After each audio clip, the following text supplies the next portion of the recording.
Are we a country at the beginning of our empire or at the end of the empire? That's the question for today.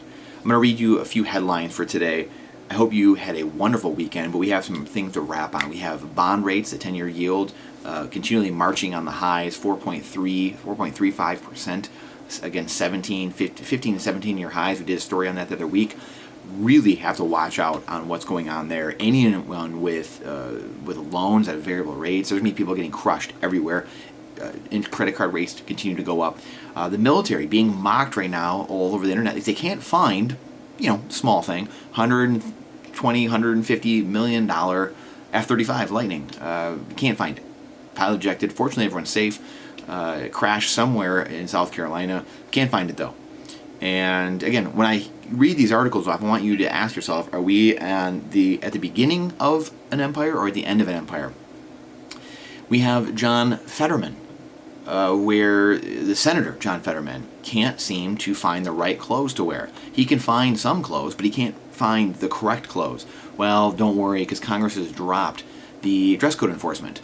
Again, are we an empire on the decline, or are we an ascending empire? You be the judge. McCarthy, Republicans, Democrats can't figure out how to shut down the government. Yes, I said can't figure out how to shut down the government. They're trying to get it back going. They're trying to keep it going here. We got ridiculous, Ukrainian spending, disaster aid, all these different things they're trying to jam in at the last second things. The people want to shut down the government. I'm going to speak for the people and say, let's shut down the government. Let's stop paying all of the drones out there. There's 240,000 people just in the Department of Homeland Security itself. Remember, we've talked about this many times. 20,000 people a year have been added since 2003. 20,000 a year, 240,000. Are we 240,000 times safer than we were in 2003? We have student loan, $100 billion threatening to be pulled out of consumers' pockets. That's the reality we are dealing with. Again, rising interest rates. People are going to be losing massive purchasing power here on many ends of the spectrum. Again, are we a country in decline or ascending? And again, I'm not saying these things are right, wrong, or indifferent. You be the judge of this. Ultra rich buy ultra luxury counseling to get kids into Harvard.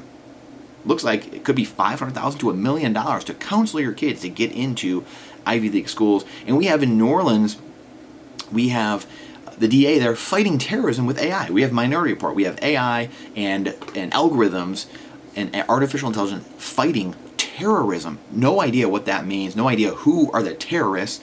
But again, are we an empire on the decline, or are we an empire ascending?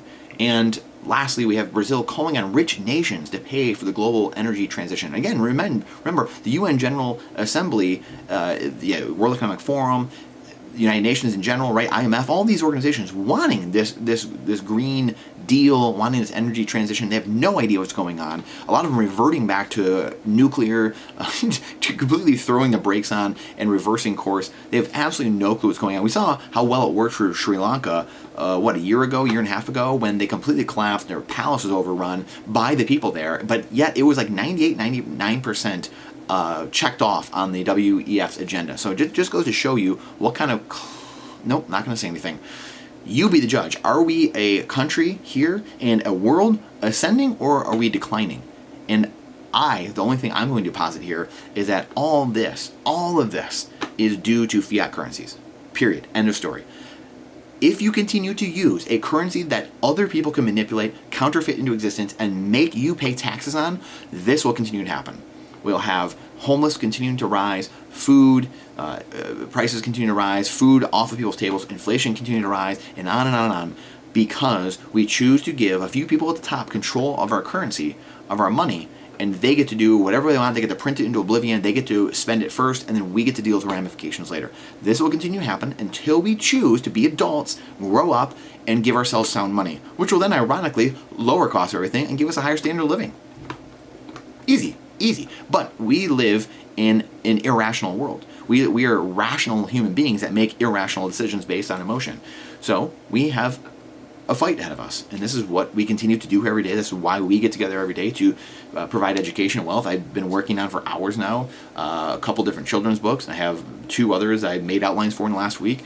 We are in a fight of an information war. And you might not like war, but war likes you. And our existence, our very existence, is really at stake right now. So it's time to join that battle. I appreciate you. Appreciate you coming to my TED Talk, but are we a country in ascension or decline?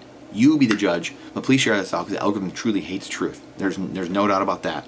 Question everything with boldness, even the existence of God himself. Trust but verify. This is not financial advice, it's freedom advice, and we look forward to seeing you on the next one.